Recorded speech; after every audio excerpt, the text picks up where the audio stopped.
안녕하십니까. C채널 매거진 굿데이 첫 소식입니다.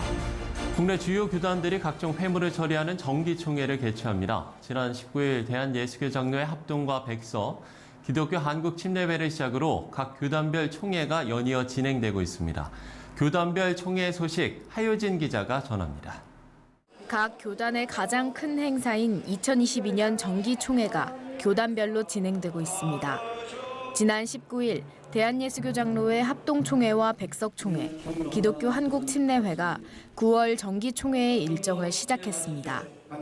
대한예수교장로회 합동총회는 경기도 화성에 위치한 주다산 교회에서 샬롬 부흥이라는 주제로 총회를 개최했습니다. 1,600명의 총대 중 1,493명의 참석으로 진행된 이번 총회의 최대 관심사는 임원 선거였습니다. 첫날 저녁 열린 선거에서 예장합동 총회장으로 주다산교회 권순웅 목사가 선출됐습니다. 본질적인 사명을 감당해서 영혼을 구령하고 하나님의 나라를 확장해 나가는 일에 진력을 다하도록 하겠습니다. 또한 한국교회의 연합을 위해서도 힘을 쓰겠습니다. 총회 전부터 후보 간 공방이 이어지며 치열한 경합을 예고한 부총회장 선거에는 새로남교회 오정호 목사와 광주중앙교회 한기승 목사가 후보로 출마했습니다. 후보 자격 문제로 홍역을 치른 이번 목사 부총회장 선거는 전체 유효 투표자 수 1,507표 중 오정호 목사가 807표, 한기승 목사가 693표를 얻으며 새로남교회 오정호 목사가 목사 부총회장으로 당선됐습니다. 저는 우리 합동교단이 우리 대한민국의 교회의 수준을 높이고 민족의 복음화와 열방의 복음화를 위해서 최선을 다할 수 있도록 밑거름이 되겠습니다. 예장합동은 올해 107회기 총회 선거를 전자투표가 아닌 수기투표로 진행했습니다. 지난 제102회 총회부터 제106회 총회까지 총회 선거를 전자투표로 진행해왔지만 이번 총회에선 공정한 선거를 위해 수기투표가 도입됐습니다. 하지만 투표와 개표에 오랜 시간이 걸리는 단점이 있어 내년 총회에서 가장 시급하게 보완해야 할 문제점으로 지적됐습니다. 뜨거운 관심을 모은 임원 선거를 시작으로 22일까지 나흘간 진행되는 올해 예장합동 총회에서는 목회자 이중직에 관한 안건, 기후위기 대응 지침에 관한 안건 등이 다뤄질 예정입니다. 예장합동을 시작으로 예장통합과 고신, 합신 정기총회 역시 이번 주에 연이어 진행될 예정입니다. C채널 뉴스 하효진입니다. 한국교회가 울진 지역 산불 피해 주민을 위해 추진해온 사랑의 집 짓기가 지난 16일 입주를 시작했습니다. 보금자리가 간절했던 주민들에게 따뜻한 사랑의 마음을 전했는데요. 황정익 PD의 보도입니다. 지난 3월 발생한 산불로 주택 369채와 2개 교회의 전소, 330여 명의 이재민 발생 등 막대한 피해를 겪은 울진군에 오랜만에 웃음과 감사의 찬양 소리가 울려 퍼졌습니다. 한국교회 총연합이 한국교회 섬김사역으로 준비해온 사랑의 집 짓기 첫 주택의 완공을 기념하여 경북 울진군 북면 덕구리 현장에 각계 지도자 및 관계자들이 참석한 가운데 열린 입주식에서 한교총 대표회장 류영모 목사는 주민들에게 집을 지어주신 하나님께서 우리들에게 영원한 집을 주신다고 말씀을 전했습니다. 영적으로 민감해야 됩니다. 하나님의 음성을 듣는데 민감해야 됩니다. 부르짖는 곳에서의 목소리가 들려야 합니다. 울진 지역에 산불이 났을 때에 와서 우리를 도우라 하는 그 음성을 듣고 달려왔습니다. 돌아가는 길에 주님으로부터 들은 음성은 우는 자와 함께 울어야 한다 하는 메시지였습니다. 특히 이번 사랑의 집 짓기 1호 주택의 경우 한소망교회의 후원으로 완공됐으며 입주한 남춘자 씨의 집을 시작으로 산불 피해 주민 4가정에 사랑의 집 열쇠가 전달됐습니다. 울진이 산불이 나가지고 전체 하루아침에 잿더미가 되었을 때는 모든 걸 다 포기하고 싶은 마음밖에 없었습니다. 이래 큰 은혜를 주셔가지고 오늘 입주하게 돼서 너무너무 감사하고 고맙게 생각하고 있습니다. 이번 사랑의 집 짓기는 한교총 소속 회원교단의 헌신뿐만 아니라 지역 울진군 기독교연합회, 군청과 도단위의 전폭적인 행정지원까지 더해져 축대, 기반공사, 내진 설계를 갖춘 영구주택으로 지어졌습니다. 한교총은 오늘 입주식을 시작으로 현재 교계 모금된 50억 원의 후원금을 울진 지역에 투입하여 사랑의 집 짓기 사업을 조속하게 마무리할 계획입니다. 이 밖에 각 지역의 필요 요청에 대해 국내외 NGO 등과 연계하여 최대한 지원을 할 계획임을 밝혔습니다. 한국교회의 사랑과 섬김의 정신을 보여주고 있는 사랑의 집 짓기를 통해 이 땅에 집이 생겨나듯 영원한 하늘의 집을 품어가는 풍성한 우리 마음의 더하기를 소망합니다. C채널 뉴스 황정익입니다. 대한예수교장로회 통합총회와 한국기독교장로회가 함께 드린 제107회 총회 에큐메니컬 예배가 지난 18일 주일 연동교회에서 진행됐습니다. 예장통합 부총회장 이순창 목사의 인도로 예배가 시작됐고 기장총회장 김은경 목사가 말씀을 전했습니다. 이번 에큐메니컬 예배에는 스코틀랜드 교회, 미국 장로교회 등 총 17명의 방문단이 참석해서 교회 일치와 화합을 위한 예배를 드렸습니다. 지난 18일 주일 오후 2시 대한성공회 서울주교자교회 대성당에서 엘리자베스 2세 여왕 추모 기도회가 열렸습니다. 평소 교회에 대한 각별한 애정을 보여온 엘리자베스 여왕의 추모 기도회는 영연방 국가인 영국과 호주, 뉴질랜드, 캐나다, 파푸아뉴기니 대사관이 주최하고 대한성공회에서 주례를 맡아 진행됐고 엘리자베스 여왕의 깊은 신앙심을 회고하고 추모하는 시간이 마련됐습니다.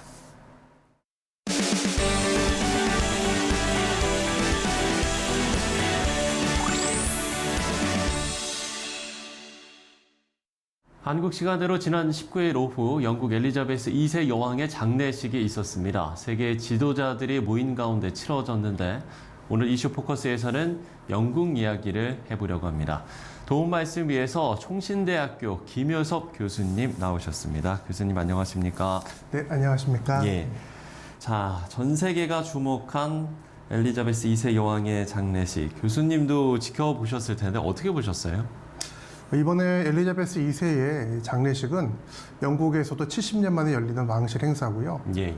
또 오늘날에도 그 왕실 행사로 전 세계적으로 주목받는 일이 많지 않기 때문에 전 세계적으로 큰 이벤트가 된 것 같습니다. 예. 많은 그 외국 지도자들이 참석해서 그 그렇죠. 자체로도 큰 주목을 받는 행사였다고 생각이 듭니다. 특히나 눈에 띄는 점들이 있었습니까?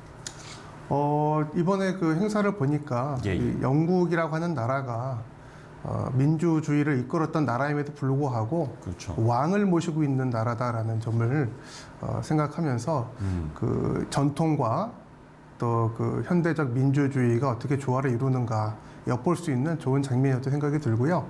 개인적으로 눈에 띄었던 거는 예. 그 여왕의 관을 덮었던 그 천 보면 그렇죠. 이게 그 잉글랜드의 전통적인 왕실 문양하고요, 또 스코틀랜드의 왕실 문양이 같이 겹쳐져 있는 거거든요. 네. 최근에 영국의 스코틀랜드와 잉글랜드의 어떤 관계라 그래야 될까요? 이런 것들을 예. 좀 상징적으로 보여주는 장례식의 한 장면이었다 생각이 들었습니다. 또 그런 점이 가장 또 이렇게 눈에 들어오셨군요. 네. 자, 엘리자베스 2세 여왕에게 붙은 수식어도 참 많은데 영국에서의 왕의 존재, 또 엘리자베스 2세 여왕은 어떤 인물이었는지도 저희가 한번 짚고 넘어가야 될 것 같아요. 엘리자베스 2세는 영국의 왕들 중에 역대 가장 국민들의 사랑을 많이 받은 여왕이 아닌가 이런 생각이 듭니다. 예. 70년간 통치했다는 것도 대단하지만 영국 사람들이 겪었던 어려운 시기를 2차 세계대전부터 여러 가지 경제적인 어려움까지 다 같이 경험했던 왕으로 주목을 받았고요. 제 생각에는 영국의 어떤 왕정과 민주주의의 결합 이상의 정서적인 차원에서 국민들의 큰 관심과 사랑을 받지 않았는가 생각이 듭니다. 현역 입대한 또 왕이기도 하죠. 네, 그 공주였던 시절에 16살에 2차 그러니까요. 세계대전 때 운전병으로 전쟁에 참전했었습니다.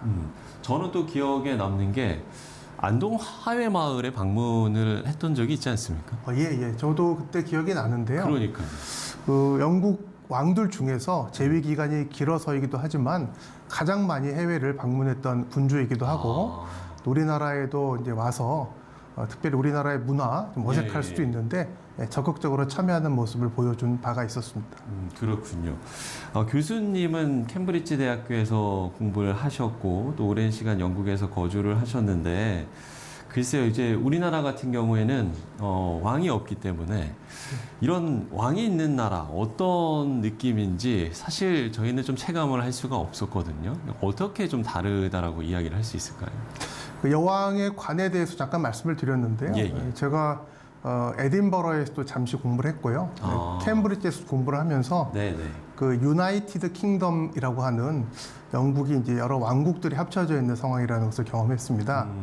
그 서로 다른 이제 역사와 전통을 가지고 있는 웨일즈, 잉글랜드, 스코틀랜드, 그다음에 북아일랜드까지 연합이 된 나라인데요. 예. 사실은 역사적으로 민족적으로 좀 갈등이 있을 수 있거든요. 근데 여왕이 있음으로 인해서 이런 좀 다른 그 나라들이 하나로 될 수 있는 또 계층이 서로 다른 영국 사회의 특징이 있는데 이런 것들도 여왕을 통해 하나가 될 수 있는 이런 특징을 보여준다 이런 경험이 있었습니다. 그러니까 쉽게 얘기하면 어떤 국가적 위기 상황이나 이런 상황에서 정신적 지주의 역할을 한다라고 이렇게 보면 되겠습니까? 정신적 지주로서의 역할이 왕실의 가장 중요한 역할이고요. 네네. 자타가 평가하기로 엘리자베스 2세가 그 역할을 가장 잘했던 군주였다라는 평가를 영국에서 하고 있는 것으로 보입니다. 예. 앞서도 이제 유나이티드 킹덤이라는 이야기를 해주셨는데 그러면 지금도 이 영연방 국가들이 꽤 있죠. 분포가 어떻게 됩니까? 영연방이라고 하면 이제 커먼웰스 네이션스라고 해가지고 네네. 총 56개 나라가 영국의 어떤 과거에 통치를 받았던 나라들로서 정치적 또 문화적 연대를 맺고 있고요. 그중에 15개 나라는 여전히 자신의 나라의 통치자를 영국 왕으로 인정하는 커먼웰스 렐룸이라고 되어 있습니다. 예. 그 영국 국가를 이제 좀 들어보면 제목 같은 경우도 이제 하나님 여왕 폐하를 지켜주소 이렇게 돼 있잖아요. 네. 그러면 이제 여왕 폐하가 아니라 하나님 폐하를 지켜주소로 이제 바뀌어야 되는 겁니까? 네, God Save the Queen에서 God Save the King으로 바뀌었습니다. 바뀌었고 화폐도 바뀌고 많은 것들을 이제 영국에서 바꾸게 될 것으로 보입니다. 예, 이렇게 기독교 전통이 그만큼 뿌리 깊은 나라가 바로 영국인데 다양한 유산 이야기를 영국이 보유한 기독교 유산들 저희가 여기도 좀 짚고 넘어가야 될 것 같은데 상당히 많지 않습니까? 영국을 방문하면 가장 이제 중요한 게 이제 관광하는 것일 텐데 영국의 그 여러 가지 유적지 중에 기독교적 문화를 빼놓을 수가 없을 것 같습니다. 중세 때부터 이어지는 켈트 문화 또 앵글로 섹슨 기독교 문화에서 이제 중세와 현대 이르기까지 많은 기독교 문화들을 영국이 갖고 있는 것이 사실입니다. 예, 특히나 구체적으로 좀 어떤 것들이 있습니까? 크게 두 가지 그 유산을 많이 경험할 수 있었는데요. 하나는 이제 그 남겨져 있는 건축물들 이런 것들이 이제 기독교적인 건축물들이 많이 있고 이번에 장례식에서도 웨스트민스터 사원이 계속 주목을 받았는데 특별히 한국에 가장 많은 수를 이루고 있는 장로교인들에게는 여기서 중요한 웨스트민스터 회의가 열렸던 곳으로 기억이 될 수 있습니다. 두 번째로는 이제 무형 유산으로 많은 기독교적 문학들이 또 주목을 받을 수 있다고 생각이 듭니다. 그렇군요. 자, 이런 오랜 전통과 문화 유산이 있습니다만 현재 기독교 상황은 녹록지 않은 것으로 알고 있습니다. 네. 뭐 유럽의 교회들이 매각돼서 호텔이 되거나 술집이 되기도 했다는 소식은 꽤 오래전부터 좀 들려왔었는데 현재 상황도 비슷한가요? 어떻습니까?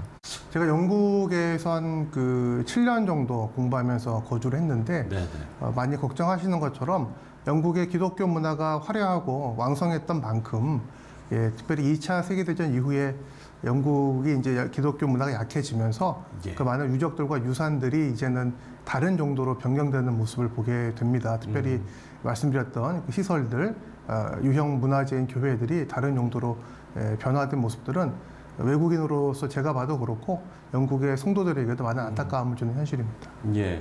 그렇기 때문에 이런 기독교 전통을 수호하기 위한 노력들도 꾸준히 있었을 것 같은데 어땠습니까? 특별히 영국이 기독교가 많이 쇠퇴하게 된 것은 2차 세계대전 이후로 보입니다. 영국 사회 자체가 많이 세속화되고 또 기독교나 전통적인 문화에 대한 많은 그 비판, 또 이제 좀 그 거리감을 두는 젊은 세대들이 일어나면서 어려움이 있었는데요. 크게는 이제 영국의 기독교 지성인들을 중심으로 이와 같은 변화에 대응하려고 했던 우리가 잘 아는 존 스토트 목사님이나 로이드 존스 목사님 같은 분들의 시도가 있었고 또 일반 성도들 안에서는 20세기를 마무리하는 과정에서 미국이나 캐나다, 호주와 같은 다른 국가들의 이제 복음주의권 운동이 영국으로 다시 들어와서 새로운 활력을 주고 있습니다. 그런가 하면 유럽의 기독교가 다시금 일어날 수 있도록 한국교회에서도 여러모로 노력을 해오신 걸로 알고 있는데 유럽 재복음화 운동도 꾸준히 진행이 되고 있죠. 현재 어떤 상황입니까? 네, 한국 교회도 영국 교회에 빚진 바가 있다고 생각하기 때문에 예를 들면 존 로스 목사님이 만주에서 한국 성경을 번역했고요. 스코틀랜드의 선교사님이셨는데요. 이제는 이제 빚진 마음으로 우리가 또 어려운 교회를 섬긴다는 마음으로 평신도들을 파송하거나 아니면 목사님들이 영국인들을 위해서 선교하기 위해서 파송되는 등 한국의 이제 중요한 교회들에서도 이런 영국을 위한 또 유럽을 위한 사역들을 활발하게 전개하고 있습니다. 예.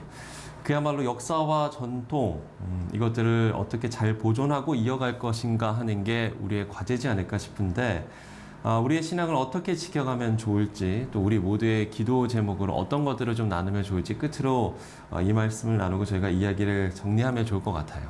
안타깝게도 그 유럽의 여러 기독교 국가들을 바라보면서 우리가 이제 다시 섬기는 마음으로 또 하나님 나라를 세워가는 마음으로 선교적 지원이 필요하고요.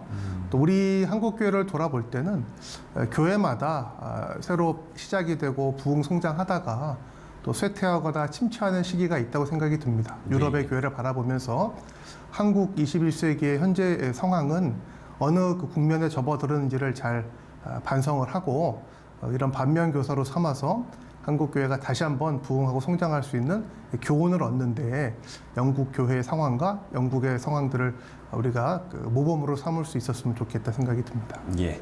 선교적 지원과 또 21세기 우리의 상황을 돌아볼 수 있는 계기가 됐으면 좋겠다라고 이야기를 해주셨는데요. 저희도 이 부분 기억하고 함께 기도하도록 하겠습니다. 자, 지금까지 총신대학교 김효석 교수와 함께 이야기 나눠봤습니다. 교수님 오늘 말씀 고맙습니다. 네, 감사합니다.